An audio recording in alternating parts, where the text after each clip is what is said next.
Good afternoon and welcome to this Watchman update. So President Trump has declared major victories in the trade war. It seems much of the trade war is going to be on hold for at least a little bit. The latest here on this channel.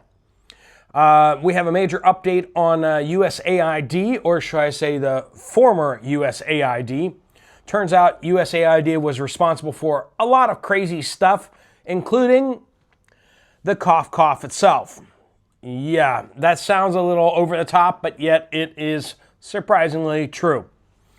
Stores going empty all across the United States, and some are asking what is going on. Looks like the U.S. military is preparing for action in Mexico. That plus a whole bunch of other Watchman updates from all over. Let's get into it. Welcome to the Poplar Report. I'm Steve Poplar. I'm an accountant by trade. And these are your updates that you guys are sending in from all over. If you have something to share with the group, make sure you use the word update somewhere in your comment. That gets it to the right place. And we do want to thank our sponsor, Genesis Gold Group. They help people who have retirement accounts to get out of stocks and bonds and over into something stable, like gold, silver, or platinum.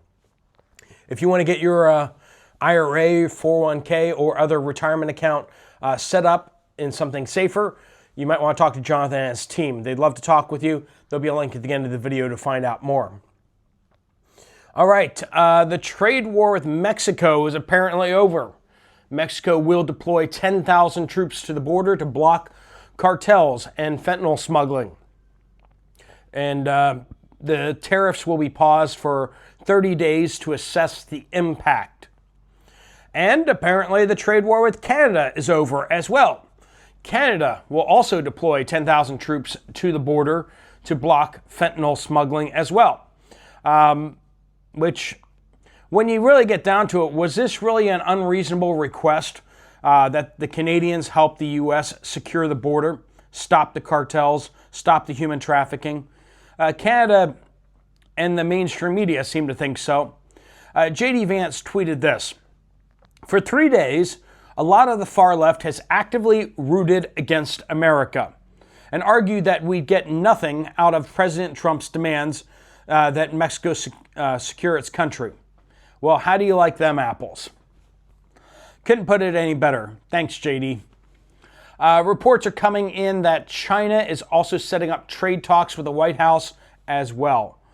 When asked about the European tariffs that may come, President Trump said they are definitely coming.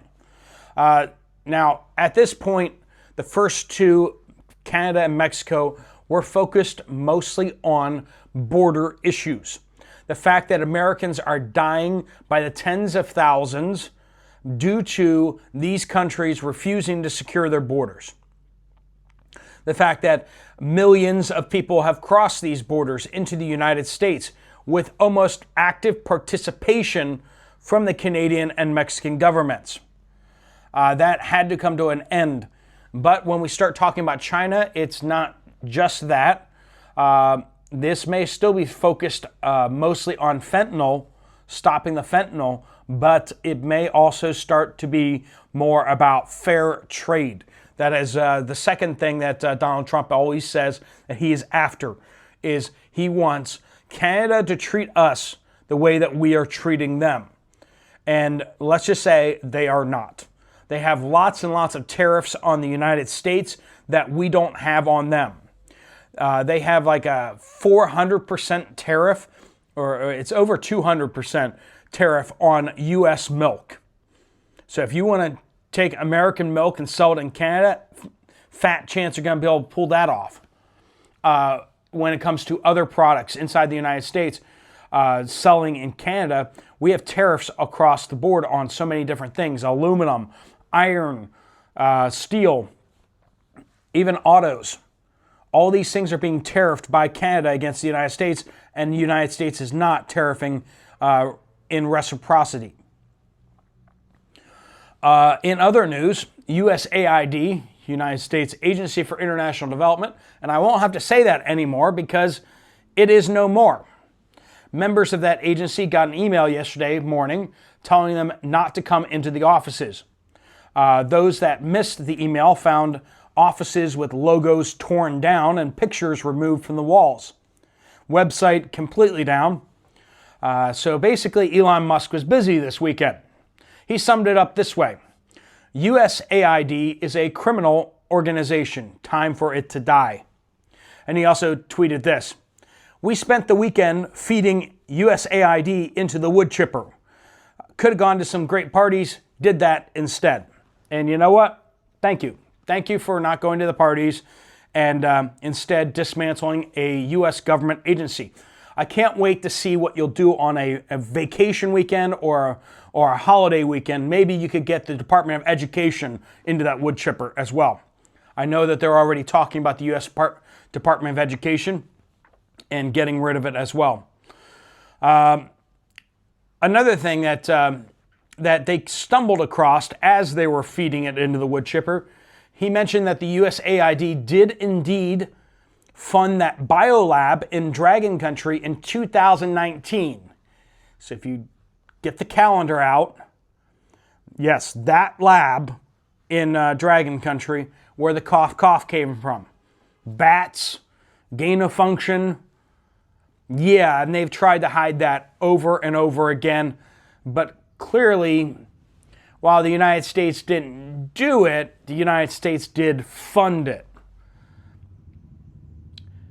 I guess another conspiracy confirmed right there. Anyway, down in Mexico, some people who track aviation and such noticed that a U.S. RC-135V, a rivet joint, which is a signals intercept aircraft, it's a very sophisticated Air Force signals intercept aircraft, was loitering inside Mexican airspace for the first time ever, right off the Gulf of California, the Baja California, and doing direct reconnaissance apparently against cartels.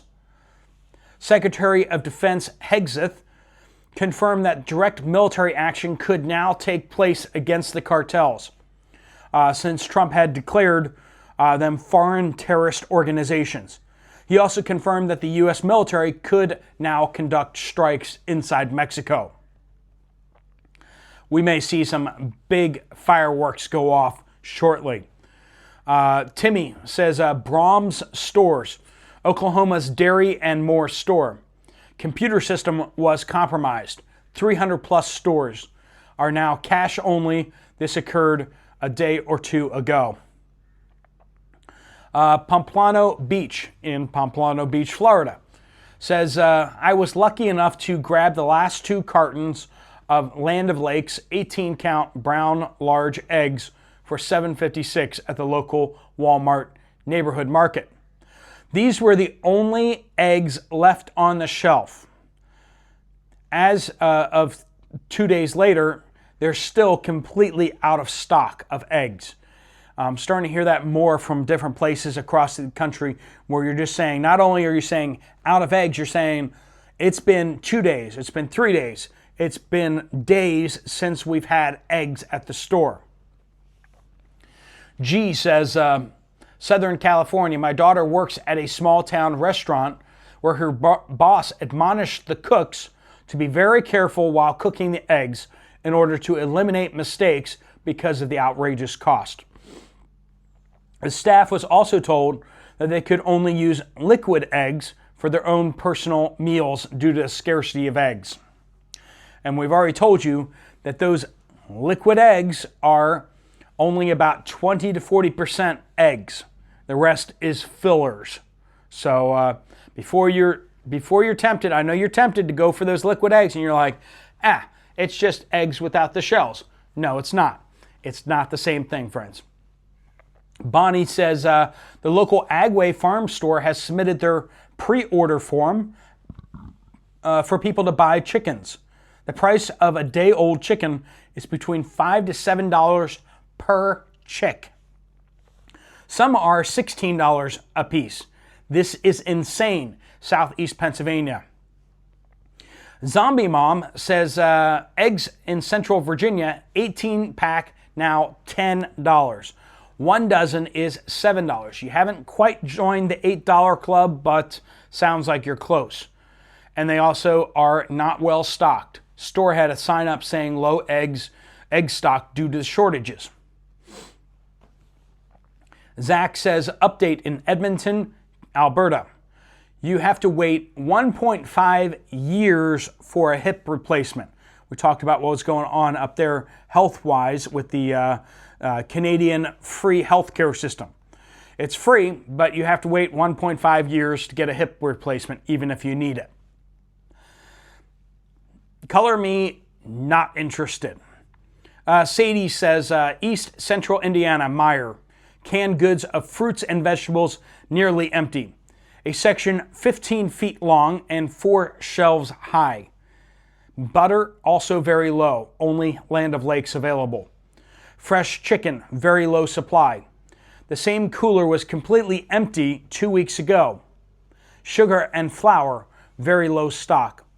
But lots of boxed foods, canned soups, snack foods, cereal, and frozen meals. Are people switching from convenience foods to basic items and cooking from scratch? I take my 85-year-old mother shopping every month or so. She buys for her and my dad. She has early dementia and macular degeneration. Her cooking is difficult now. They were dairy farmers for 50 plus years, but she can't remember how to cook or how to read a recipe or see to read a recipe. My dad has had 2 strokes and changes his food choices daily. It is hard to know what to fix. Therefore, she buys frozen meals or convenience foods a lot. I have seen her grocery costs go up significantly in the past year. People are really struggling in this area. Lines for food banks are growing longer every day. Do what you can with what you got, folks. Harder times are ahead. Also overheard lots of customers complaining about outages and that workers weren't restocking. Thanks for that report from Canada. If you guys have a report from where you are, make sure you use that word update. Appreciate you all, everyone in the Watchman community. Gail says, the small town next to us is having big problems with the U.S. Postal Service. Some people are just now getting their Christmas cards. Yeah, it's a little late for that. JP says, Raleigh and Wake Forest, North Carolina. Update in Sam's and BJ's and Whole Foods. In BJ's, all the shelves that store the pallets that they restock, the ones above and such, are empty. The whole store is like this, and one little section of some brand, I don't know, of eggs is all they have of eggs. No large packs, no pasture raised, no liquid whites. Wow. Yesterday at Sam's, no big or pasture raised. The store was in such disarray, everything crowded together to make it look like it's full of stuff. But these are things that are never together. And for the first time, saw yellow tags on meat to sell quickly because the best buy date is today. And over at Whole Foods, no eggs at all. As of 2 days ago, the shelves are still fronted and dates are close to expiration on perishables. People look at those dates. It's a good reminder. We should always be checking those dates, especially with meats, especially with anything that's rapidly perishing. Canned goods are less important, but make sure you're getting a discount if you're buying it past the best buy date, right? Or if you need to, take it up to the front and ask them like, hey, this is past the best buy date. I'm okay with that, but can you give me a discount? And if they're like, no, and then you can just be like, well, then you probably don't want to put this back on the shelf, right? They probably will anyway, because lots of people don't look at those dates because it's hard to read, right? Do the work, friends. Here in India, going into a grocery store, they don't actually have tags with the prices for everything. You actually have to pick up the items. Here's my coffee. For you, it's the afternoon, but for me, it's the morning here. You have to find the little stamps on there. You can't see that very easily, but and it tells you the price on that little stamp thing here, 45 rupees, which is just 50 cents for one of these things. Chilled latte. I don't know if you guys have ever seen something more that sums up the green movement better than this. This is a paper straw for one of those boxed things, because I have another one of them. A paper straw in I guess it's better to do it like a paper straw in a plastic wrapping. Can you believe it? A paper straw in a plastic wrapping. Is plastic bad or not? I don't know if they know. It's absolutely silly and ridiculous. All right, Nadine says, Steve, I just left Walmart. I haven't been there in a few weeks. I get my meat, milk, all that from our farmer. We have our own chickens. A lot of empty shelves at the store, no eggs at all, completely out. The Campbell soup and others are very scarce. I never had a sick feeling like I did today leaving Walmart. And that's the best way to go about it. Build that relationship, get your milk, get your meat from local farmers, have your own chickens. Raise what you can yourself, and then trade with others locally in the community for what you can't or you won't do for yourself, right? All right, friends, hopefully that was helpful. Thank you all to the Watchman community out there. If you want to get some more information from Genesis Gold about what you can do with your retirement account, there's a link right there on the screen. I'll also post a good deal down below. Some of you guys asked about where did your community tab go? If you tap on my little icon down there, it takes you to the page, and you can then usually find a community tab. They changed the name of the community tab to posts. So if you go to the posts tab, that will get you to the deals that I post every day. I'll also try to post that deal down below. If you want to check out another video from this channel, there's one right up here. I'll see you over there, or I'll see you guys later. Steve Poplar of the Poplar Report out.